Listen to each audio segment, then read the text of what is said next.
नमस्कार विद्यार्थी व पालक मित्रांनो, करिअर मेकिंग गार्डन्स यूट्यूब चॅनलमध्ये आपल्या सर्व विद्यार्थी आणि पालकांसाठी आज रिझल्ट डिक्लेअर झाल्यानंतर नीट यूजी 2026 मध्ये महाराष्ट्र राज्यामध्ये असणाऱ्या सर्व सेमी गव्हर्नमेंट किंवा सेमी प्रायव्हेट आपण त्याला म्हणू, त्याला आपण प्रायव्हेट कॉलेज म्हणतो, त्यामध्ये सर्व कॅटेगरीचा लाभ आपल्याला मिळतो आणि फीजमध्ये सुद्धा बेनिफिट मिळतं, त्याचबरोबर मेरिटमधलं बेनिफिट मिळतं. अशा कॉलेजमध्ये एक्सपेक्टेड 2026 साठी रँक, ऑल इंडिया रँक किती अपेक्षित असू शकतो या संदर्भातलं प्रेडिक्शन आज मांडण्याचा आपण प्रयत्न करणार आहे. वास्तविक पाहता हे जे प्रेडिक्शन आहे ते 100% पुढे येणारे कॉलेजेस अपेक्षित आणि आता आलेले जवळपास 300 सीट्स या सर्वाचा सर्वसाधारणपणे अभ्यास करून हे मांडण्याचा प्रयत्न केलाय. खरं तर कॅटेगरी वाईज 2026 मध्ये expected all India rank private MBBS मध्ये महाराष्ट्र राज्यामध्ये किती मार्काला ओपन कॅटेगरीसाठी राहू शकतं, तर गेल्या वर्षी तो एक्सपेक्टेड जो कट ऑफ होता तो 88,254 होता, तो आता जवळपास 93,000 पर्यंत जाऊ शकेल. आपण खरं तर हे थोडं जास्त पकडतोय, म्हणजे 88,000च्या पुढे 5,000चा रँक पकडतोय, म्हणजे आणखी एखाद दुसरं कॉलेज गव्हर्नमेंटचं येऊ शकणार आहे किंवा या संदर्भामध्ये वगैरे. EWS साठी सुद्धा बाय डिफॉल्ट सेमच आपण पकडतो, कारण प्रायव्हेट कॉलेजमध्ये सीट EWS साठी रिझर्वेशन नसतं. त्यानंतर ACBC कॅटेगरीसाठी 88,843 म्हणजे 500चा इथं ऑल इंडिया रँक आहे, मध्ये डिफरन्स आहे, तो आपल्याला एक्सपेक्टेड मध्ये सुद्धा 500चा आपण चेंज दिलेला आहे.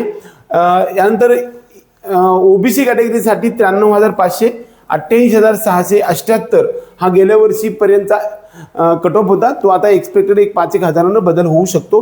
व्हिजे किंवा विमुक्त जाती या कॅटेगरीसाठी 1,12,000 हा आपला एक्सपेक्टेड ऑल इंडिया रँक आहे, म्हणजे सेफ आहे.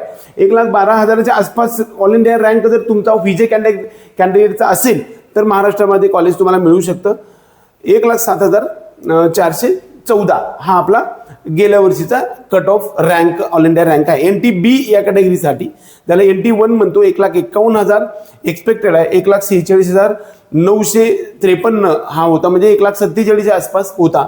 NTBचा कट ऑफ हा थोडासा कमी असतो. NTC कॅटेगरीसाठी 88,472 बघा सेमच आहे, गव्हर्नमेंटच्या ओपन, EWS, ACBC, OBC आणि NTC आणि NTD याचा एक जो काही कट ऑफ असतो लास्ट राऊंडचा हा सेमच राहतो. म्हणजे या ठिकाणी सुद्धा आपल्याला NTC मध्ये 93,500 हा एक्सपेक्टेड कट ऑफ आहे. NTD साठी आपल्याला खरं तर आपण कट ऑफ आणखी कमी पकडलंय. खरं तर NTDचं तसंच होतं, हे बाय डिफॉल्ट 93 समजा, म्हणजे इथं बघा 81,205 एवढा एक्सपेक्ट, म्हणजे जो गेल्या वर्षीचा कट ऑफ आहे लास्ट राऊंड मधला, आणि इकडे 88,000, तर 88,000च्या NTDच्या विद्यार्थ्याला ओपन मधून ऍडमिशन मिळालेलं आहे. SC या कॅटेगरीसाठी 1,85,000 एक्सपेक्टेड कट ऑफ रँक असू शकणार आहे, जो गेल्या वर्षी आपण 1,79,469 एवढा होता. ST कॅटेगरीसाठी 3,85,636 होता, हा आपल्याला 3,90,000च्या आसपास जरी आपला रँक असला तरी सुद्धा महाराष्ट्र राज्यामध्ये तुम्हाला कॉलेज मिळू शकणार आहे. माझ्या तमाम व्ह्यूअर्स आणि फ्युचर डॉक्टर्सना या माध्यमातून एक सर्वात महत्त्वाचं गोष्ट सांगणार आहे. या रँकच्या वरती ज्याचा रँक आहे त्या विद्यार्थ्यांना अगदी 20 मार्क ते 25 मार्क कमी असतील तर कर्नाटक राज्यामध्ये 12 लाखाचं कॉलेज, जवळपास त्या ठिकाणी 36 कॉलेजमध्ये, खूप साऱ्या कॉलेजेसमध्ये 20-22 कॉलेजेसमध्ये आपल्याला दरम्यान 12 लाख रुपये फीज आहे आणि ते 4.5 वर्षासाठी भरावी लागते. 20-25 मार्क ह्याच्यापेक्षा कमी असतील तरी सुद्धा आपल्याला तिकडे नंबर लागू शकतो. तेलंगणा या राज्यामध्ये आपल्याला इथून खाली, म्हणजे दरम्यान यापेक्षा सुद्धा, म्हणजे जे काही मार्क्स आपले येणार त्याच्यापेक्षा 40 ते 50 मार्क असतील तरी सुद्धा 11.5 लाख गुणिले 5 वर्ष असा, म्हणजे याच्यामध्ये तुम्हाला नंबर लागू शकतो तेलंगणामध्ये. आणि आंध्र प्रदेशमध्ये मात्र त्याच्यापेक्षा आणखी एक 50 ते 60,000 म्हणजे रँक कमी, किंबहुना 50 ते 60 मार्क, म्हणजे 380च्या वरती जरी मार्क्स असतील तरी सुद्धा आपल्याला त्यामध्ये अदर स्टेट्स, ओपन स्टेट्समधून आपल्याला जे काही आपल्या शेजारचं कॉलेज आंध्र प्रदेश आहे या ठिकाणी जवळपास 19 कॉलेजेस आहेत, त्या कॉलेजेसमध्ये आपलं ॲडमिशन होऊ शकतं.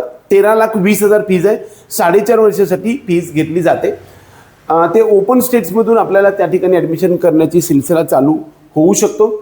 दुसरा महत्त्वाचा मुद्दा या निमित्तानं आणखी सांगेल की जर तुमचे 290-80 पेक्षा जास्त मार्क्स असतील तर उत्तर प्रदेशमध्ये सुद्धा ॲडमिशन आपल्याला ओपन स्टेट्समधून कसल्याही प्रकारचं डोनेशनमधून आपल्याला मिळू शकते 60 ते 70 लाखामध्ये. झारखंड, बिहार या राज्यामध्ये सुद्धा अगदी 250 मार्क असतील तरी सुद्धा तुम्हाला नंबर लागू शकतो 16.5 लाखाच्या फीजमध्ये. एकंदरीत हे ओपन स्टेट्समधून सांगितलं. कॅटेगरी सी मधून तेलंगणामध्ये जर समजा मॅनेजमेंटमधून ॲडमिशन घ्यायचं असेल तर तिकडं 90 लाखापासून ते 1,10 लाखापर्यंत आपल्याला संपूर्ण पॅकेज मिळू शकते. जस्ट इलिजिबल म्हणजे 177 मार्क असतील तरी सुद्धा चालू शकणार आहे.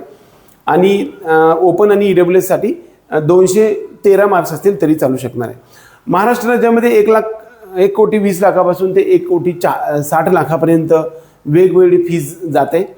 काही कॉलेजेसची तर 2, सव्वा 2, 2.5 कोटीपर्यंत जाते.